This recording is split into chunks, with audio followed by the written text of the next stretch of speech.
ಮಾತು ಬಲ್ಲವನಿಗೆ ಜಗಳವಿಲ್ಲ, ಊಟ ಬಲ್ಲವನಿಗೆ ರೋಗವಿಲ್ಲ. ಈ ಗಾದೆನ ರಾಜ್ಬಿ ಶೆಟ್ಟಿ ಸರ್ ಅವ್ರಿಗೋಸ್ಕರನೇ ಬರ್ದಂಗಿದೆ. ನಾನು ನಿಮ್ಮ ಓನೋ ವೇರ್ವೀಟ್ನ ಆಶಿಕ್ ಮಾತಾಡ್ತಾ ಇರೋದು. ಫುಡ್ ಬ್ಲಾಗರ್ ಸಾಧಾರಣವಾಗಿ ಬೇರೆಯವರು ಅಡಿಗೆ ಮಾಡಿದ್ದನ್ನ ಟೇಸ್ಟ್ ಮಾಡಿ ರಿವ್ಯೂ ಮಾಡಿ ಹೇಳ್ ಬರ್ತೀವಿ. For A change Nesara resort ಅಲ್ಲಿ 40 ಫುಡ್ ಬ್ಲಾಗರ್ಸ್ ಸೇರಿ ಅಡಿಗೆ ಮಾಡ್ತೀವಿ. ವೆಜ್ ಅವರು ನೀರ್ dosa, wild Jack fruit biryani ಮಾಡಿದ್ವಿ. ವೆಜ್ ಅವ್ರಿಗೆ ಅಡಿಗೆ ಮಾಡೋದನ್ನ ಹೇಳ್ಕೊಟ್ಟಿದ್ದು SS ಕೇಟರಿಂಗ್ ಅವರು. ನಾನ್ ವೆಜ್ ಅವ್ರಿಗೆ ಹೇಳ್ಕೊಟ್ಟಿದ್ದು ಕೋಲ್ ಫ್ಲೇಮ್ ಬಿರಿಯಾನಿ ಅವರು. ನಾನ್ ವೆಜ್ ಅಲ್ಲಿ mutton biryani, chicken biryani, chicken kebab ಮಾಡಿದ್ರು. ನಾವೇನೋ ಮಾಡಿದ್ದಾಯ್ತು, ಟೇಸ್ಟ್ ಮಾಡಿ ರಿವ್ಯೂ ಮಾಡೋರು ಬೇಕಲ್ವಾ. ಅಡುಗೆ ಆಗಿದ ತಕ್ಷಣ ಕಾಲ್ ಮಾಡಿದ್ದು ಟೋಬಿ ಚಿತ್ರತಂಡಕ್ಕೆ.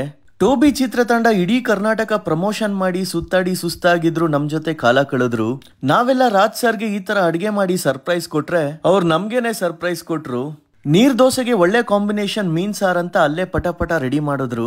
ಟೋಬಿ ಪ್ರೊಡ್ಯೂಸರ್ಸ್ ಮತ್ತೆ ಹೀರೋಯಿನ್ ಚೈತ್ರ ಅವರ ಹೆಲ್ಪ್ ತಗೊಂಡು ಬಾಲಣ್ಣನ್ ಕೈಲ್ ಮಸಾಲೆ ರುಬ್ಸಿ ಬೊಂಬಾಟಾಗಿರೋ ಮೀನ್ ಸಾರ್ ರೆಡಿ ಮಾಡಿದ್ರು. ಜೊತೆಗೆ ಸಾಕಷ್ಟು ವಿಷಯಗಳನ್ನ ಹಂಚ್ಕೊಂಡ್ರು. ಅದಕ್ಕೆ ಹೇಳಿದ್ದು ನಾನ್ ಗಾದೆನ, ರಾಜ್ ಸರ್ ಅವರ ಮಾತುಗಳು ಚೆನ್ನಾಗಿರುತ್ತೆ ಮತ್ತೆ ಅಡ್ಗೆನೂ ಚೆನ್ನಾಗಿರುತ್ತೆ. ನೀವು ಬೈಕೋತಾ ಇರ್ಬೇಕು ಅಲ್ವಾ, ನೀವೇನೋ ಚೆನ್ನಾಗಿ ತಿಂದ್ ಬಂದ್ರಿ ಅಂತ. ನಿಮ್ಗೂ ಒಳ್ಳೆ ಊಟ ಹಾಕಿಸ್ತೀವಿ ಕಣ್ರಿ.